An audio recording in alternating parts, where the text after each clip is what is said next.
अब biochemical attack को लेकर सनसनी मचने लगी है। अमेरिका रूस पर इस जंग की शुरुआत से ही आरोप लगता आ रहा है कि रूस यूक्रेन पर बायोकेमिकल हथियारों का इस्तेमाल करेगा। अमेरिका ने इससे बचने के लिए यूक्रेन को जरूरी उपकरण भेजने की तैयारी भी शुरू कर दी है।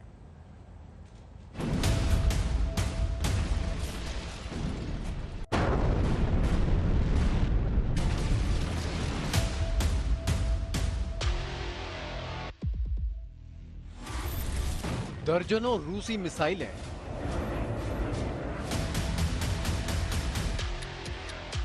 सैकड़ों रूसी टैंक,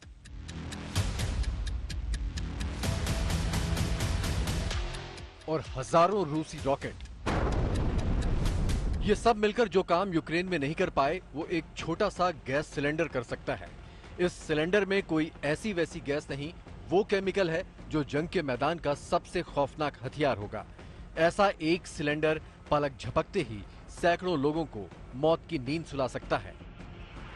यूक्रेन जंग में सबसे खौफनाक हथियार, रूसी केमिकल से मौत की नींद सोएगा यूक्रेन। रूस के बायोकेमिकल हथियार से अमेरिका में दहशत। यूक्रेन जंग शुरू होने के चंद दिनों के भीतर ही बायोकेमिकल हथियारों की जो सुगबुगाहट शुरू हुई तो वो अब चरम पर आ गई है।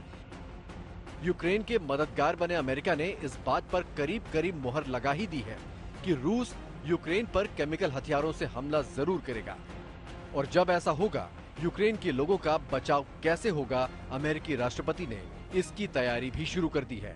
अमेरिका गैस मास्क और बाकी जरूरी उपकरण यूक्रेन भेजने वाला है। So the United States and members of the international community have, of course, repeatedly warned about the potential for Russia to use chemical or biological weapons in Ukraine, and that Moscow is possibly planning a false flag operation. In an effort to assist our Ukrainian partners, the U.S. government is providing the government of Ukraine with life-saving equipment and supplies that could be deployed in the event of Russian use of a chemical and biological weapon against Ukraine. सवाल उठता है कि क्या रूस वाकई में ऐसे chemical हमले करने की तैयारी में है जिसे लेकर अमेरिका ने हाय तौबा फैला रखी है। हालांकि रूस के दावे अमेरिका से बिल्कुल उलट हैं। दरअसल अमेरिका ये कहता आया है कि यूक्रेन में कई अहम लैब हैं जहां रिसर्च होती है, लेकिन रूस के मुताबिक इन लैब में अमेरिका की देखरेख में यूक्रेन हथियार तैयार कर रहा है। अमेरिका का दावा है कि रूस इन लैब पर कब्जा करके इनके जरिए बायोकेमिकल हथियार बनाना चाहता है, जबकि रूस के मुताबिक ये काम खुद अमेरिका कर रहा है। अमेरिका का दावा है कि यूक्रेनी लैब पर कब्जे से हासिल केमिकल को रूस यूक्रेन के खिलाफ ही इस्तेमाल करेगा, जबकि रूस का दावा है कि यूक्रेनी लैब में बन रहे केमिकल हथियारों का निशाना सिर्फ और सिर्फ रूस है। बायोकेमिकल हथियार खास तौर पर दो तरह के होते हैं। पहला, कोई घातक वायरस, बैक्टीरिया, और दूसरा कोई घातक गैस। वायरस बैक्टीरिया वाले हथियारों को दुश्मन के इलाके में हवा या पानी में छोड़कर बड़ी तादाद में लोगों को बीमार करके मौत के घाट उतारा जा सकता है, जबकि गैस वाले हथियार दुश्मन देश में लोगों को पल भर में बेहोश या लकवाग्रस्त करके जान भी ले सकते हैं। इन्हें आमतौर पर नर्व गैस कहा जाता है। दूसरे विश्व युद्ध में केमिकल हथियारों का इस्तेमाल जमकर हुआ था, लेकिन मौजूदा वक्त में ये हथियार दुनिया भर में प्रतिबंधित हैं। नीदरलैंड्स में 1997 में तय हुई केमिकल वेपन्स कन्वेंशन के तहत कोई भी देश ऐसे हथियारों का इस्तेमाल और निर्माण नहीं कर सकता और पहले से बने हथियारों को तय वक्त पर नष्ट करना होगा। उत्तर कोरिया, दक्षिणी सूडान और इजिप्ट को छोड़कर दुनिया के 193 देश इस पर दस्तखत कर चुके हैं।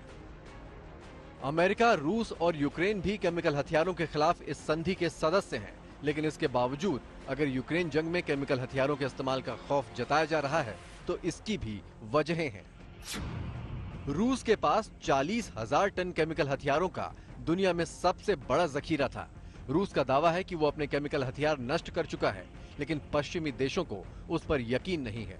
रूस पर आरोप है कि उसने 2018 में ब्रिटेन और 2020 में अपने ही देश में नर्व गैस का इस्तेमाल किया था। हालांकि रूस इससे इनकार करता है। आरोप है कि 2015 से जारी गृह युद्ध के दौरान सीरिया सरकार ने 336 बार केमिकल हथियारों का इस्तेमाल किया। पश्चिमी खुफिया एजेंसियों के मुताबिक सीरिया को ये केमिकल हथियार उसके दोस्त रूस ने दिए थे। अमेरिका के पास भी केमिकल हथियारों का बड़ा जखीरा है, जिसे वो 2023 तक नष्ट करने का वादा कर चुका है। बायोकेमिकल हथियारों को लेकर दुनिया में कई तरह की थ्योरी चलती हैं। करीब एक दशक पहले तक दुनिया भर में मिले एंथ्रेक्स वायरस और पिछले 2 साल से पूरी दुनिया में कोहराम मचाने वाले कोरोना वायरस को भी कुछ एक्सपर्ट जैविक हथियार ही मानते हैं। बारूद से खाक हो चुके यूक्रेन में अगर इसी तरह की कोई नौबत आती है तो फिर इससे बुरा और कुछ नहीं हो सकता। कीव से राजेश पवार और गौरव सावंत के साथ आज तक ब्यूरो।